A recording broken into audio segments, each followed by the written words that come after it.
I won't say this to her face, but my sister is, she's like my hero, because it's someone I can look up to, and she's the person who gives me strength when I need help, and she's just like the best person in the world for me.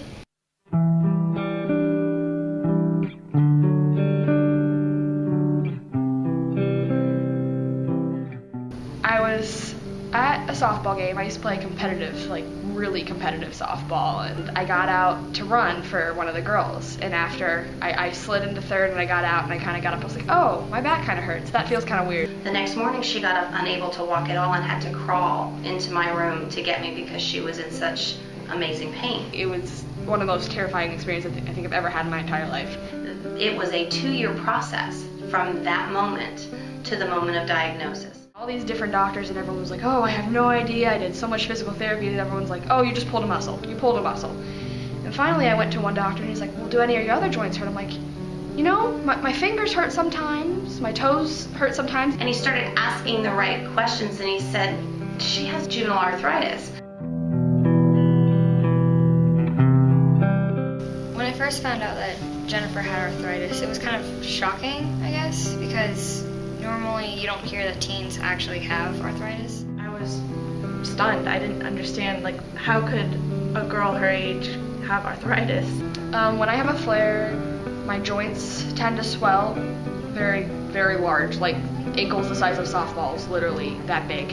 And they get very stiff and I'm unable to move them. And when I move, it feels like this really tugging, kind of like, oh, if I do that, I'm gonna rip something pain. The emotional part of this has been the most difficult thing that we have to deal with, because we try to deal with the pain, we try to do the things that we can do to manage the pain, but managing her emotional state is even more difficult.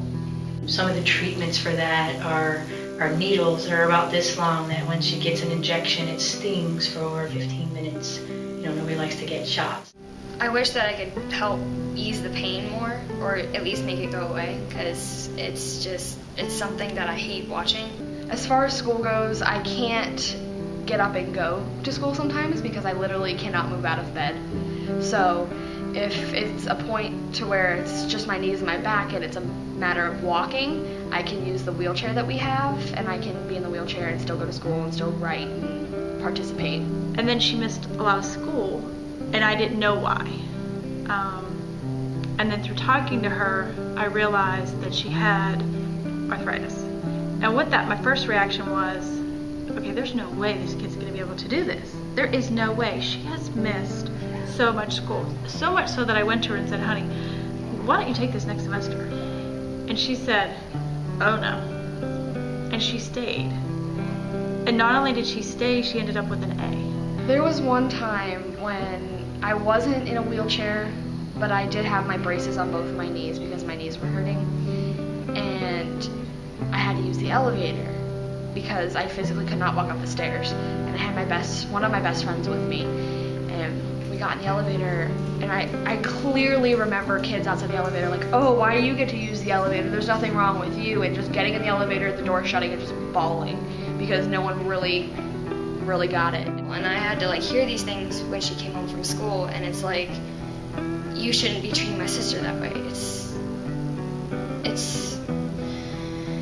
It's something that a sibling shouldn't have to hear about their sibling, because it's like, I want to be there and protect her from people who are just saying awful things to her, and it's difficult because people like make fun of her, and it's like, you can't make fun of her because it's something that she has no control over. There's this big band competition at the end of the year. It's called Bands of America, and it's a marching band competition, and you go and it's like the best bands in the country.